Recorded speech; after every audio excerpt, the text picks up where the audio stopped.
Welcome to episode 9 of the Anxious Tradeswoman podcast, where I, your host, Louise as a party, will share the things that I've learned through the years, through the tears, so you don't have to.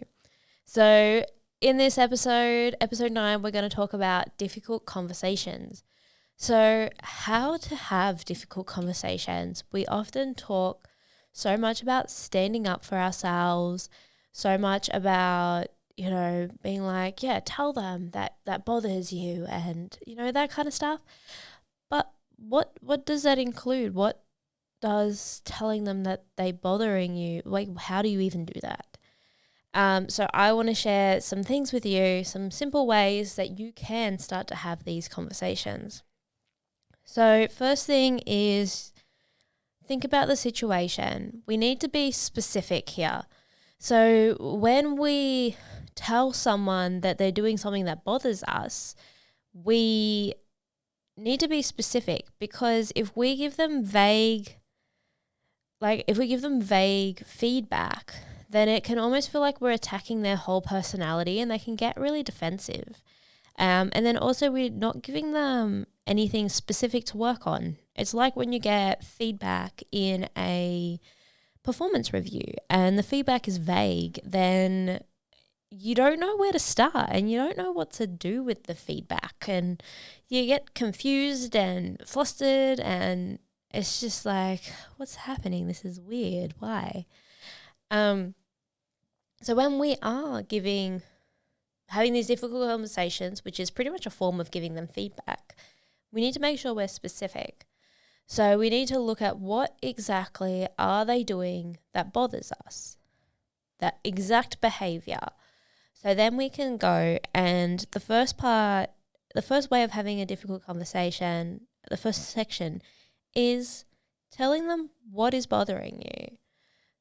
What is it? Is it them not saying good morning to you in the morning? Is it them being super demanding? Is it them moving your stuff around? Is it them blocking you in with trucks? Is it them making your job difficult on purpose? Is it them calling you dull all the time? Or is it them, saying something like, "Oi, you go do that, you stupid thing," or something like that?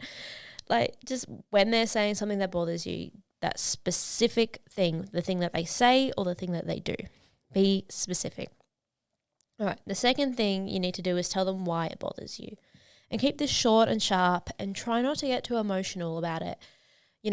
Shed the emotion beforehand, but when we're prepping to have the conversation, we want to be really factual. Hey, one of my other clients, she had this guy that would smack her on the ass with the paperwork as he walked past. So, that specific paper, hey, it bothers me when you smack me on the ass with your paperwork, because it is an invasion of my privacy. You are getting into my personal space and it makes me feel uncomfortable. And for other examples, hey, I don't like it when you call me dull because it feels like you don't respect me. Hey, I don't like it when you don't say hello to me in the morning meetings, but you say hello to everyone else. It makes me feel unwanted. Hey, I don't like it when you always give me the dirtiest, worst jobs, because it feels like you don't respect me, and it feels like I'm missing out on opportunities that other people are getting. Hey, I don't like it when you always put me on the same job over and over and over again, because I am missing out on opportunities to learn. So that's the second part. Why is it bothering you? Short and sharp. And the third and final part is what you'd like them to do differently. So we're getting them to change a behavior. We're not just getting them to kind of disappear something. We're giving them something to replace it with, which often, in my experience, I have found it so much more effective when you not only tell them what they're quote unquote doing wrong, but you also tell them what you want them to do. That way they don't have to guess and try and work out what they need to do to make you feel comfortable or happy. And you know what, sometimes there is those few dickheads who don't actually care and they're like, yeah, whatever. And then, instead of changing their behavior, they just ignore you and it might feel even worse, depending on your situation or view of the situation. So we want to give them a replacement behavior. So say, for example, my client who was getting smacked on the ass with the paperwork, something that she could say would be, and I think we rehearsed a few different options, and I'm not sure what came out of her mouth in the moment, but we will talk about actually the moment soon. But just going, hey, I don't like it when you smack me on the ass with the paperwork. I feel like it's an invasion of my personal space. If you want to acknowledge me, I'd rather you say, hey, how you doing? Or how's your job going? Rather than physically touching me.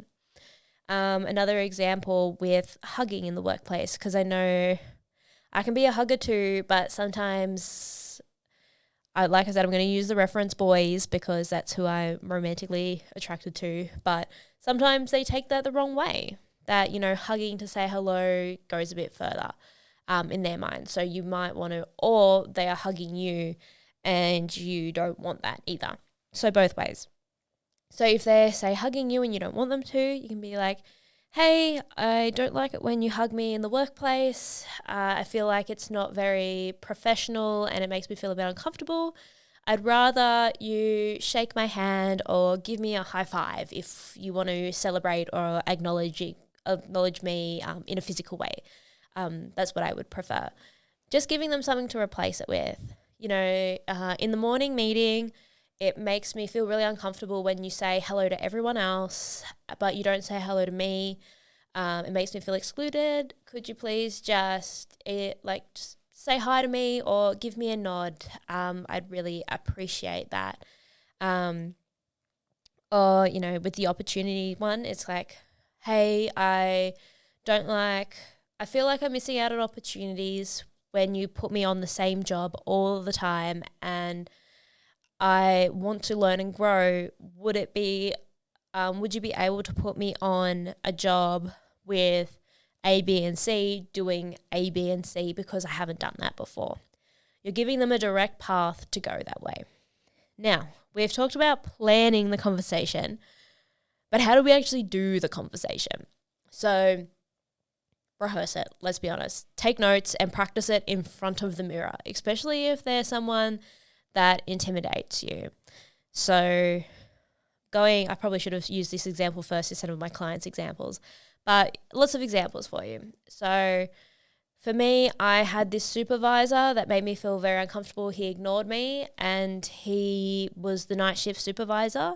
And when he became night shift supervisor, I stopped doing overtime because he will come and stand next to me and kind of grunt to get me to tell him where I am up to in the job. And I didn't like that at all. It didn't make me feel very welcome or want to do any extra work. So I said to him, I wrote my notes down and I practiced it in the mirror and I said, hey, when you come up to me and you just kind of stand there and don't say anything to me and wait for me to tell you where I'm up to on the job, it doesn't feel very encouraging. I don't want to do overtime when you do that. I would, rather if you said, hey, Louise, can you tell me what you're up to on the job? He did this for a few days and then he went back to his normal behavior. And then he became my full-time supervisor and then I left that workplace. But it's always worth giving them a go because sometimes they do change. I would say maybe 50% of the time they will change if they're doing it quote unquote by accident or not realizing that it bothers you. Unfortunately, sometimes people are doing things to bother you on purpose, which is not great. But we will be talking about unconscious bias and sexism in a few later episodes. So thank you guys for listening to episode 8. Episode 9. Oh my God, this is the 9th episode. Anyway, so this episode is proudly supported by Jnine. So Jnine has products that offer relief from your menstrual cycle problems or more severe things like endometriosis or PCOS symptoms. So they have all the little goodies to help you with your period and make it more comfortable. They have a subscription service as well. And I also have a discount code for you, Louise10, for 10% off your first purchase if you want to get something from them. Treat yourself. Get yourself something a little special. But have an amazing day, guys, and I will talk to you next week. Thank you.